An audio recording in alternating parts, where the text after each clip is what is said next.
The press of my duties here of recent years has been so great that I've not been able to visit around the state as much as I would like.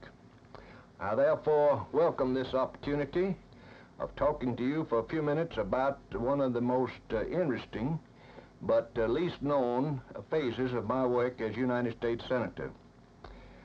Some years ago, I read an article to prove that the industries that spent the most on research were always the most profitable industries and showed the largest expansion.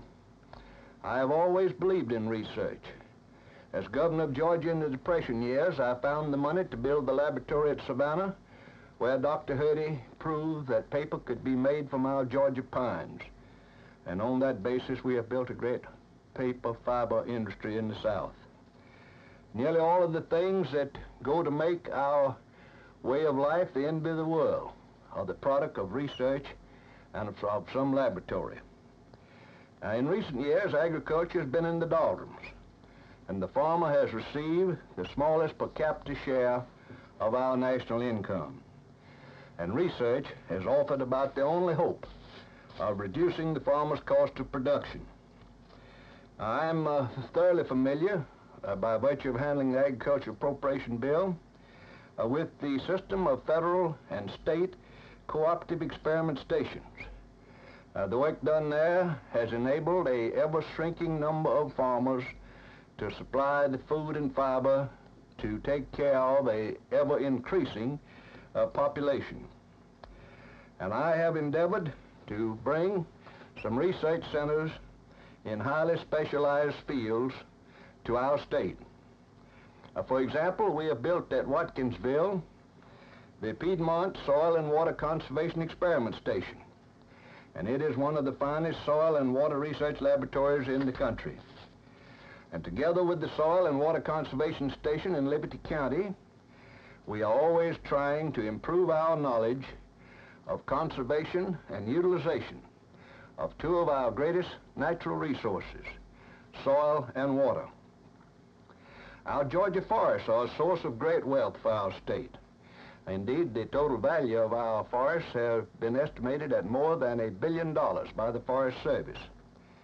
Now, fire is the greatest enemy of our forests, and we have therefore established at Macon the Southern Forest Fire Laboratory to develop new and improved means of reducing our annual losses from forest fires.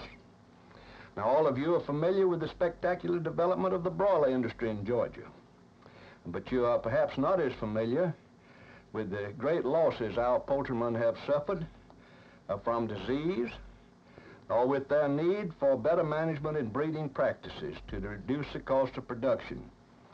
We will soon start work on a new $1 million poultry laboratory at Athens, and it will be the largest and most complete facility of its kind ever built. As cotton has declined as a profitable crop, we have increased our production of corn.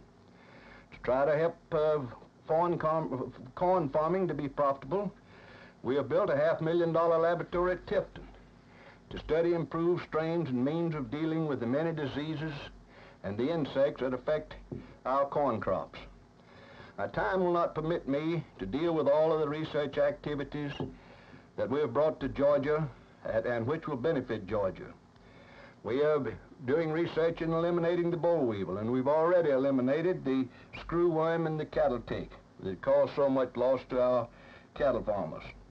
We are spending large sums to pellet the new and productive coastal Bermuda grass, and we are doing much work with practically every strain of fruit and vegetable and nut grown in Georgia. There are 3 other projects underway that I hope to bring to Georgia in the near future. One of them is a forestry laboratory to discover means of dealing with diseases of our forests. Some of our pine trees are threatened with diseases that have caused losses that could be as great as that of the chestnut. And another is a research laboratory to make an intensive study of stream pollution. And that's important in order that we may purify the priceless water of our rivers and preserve the fish life in our streams. The third that I am working with is a large facility to promote every phase of production and research and marketing of peanuts. And you all know that peanuts is one of our most important cash crops. Our state has all except one of the 7 climatic zones that are known to this continent. We have great wealth in our forests and in our fields, and our people are the peers of any. But in the test tubes of research in our laboratories, we will find the keys to a more prosperous Georgia.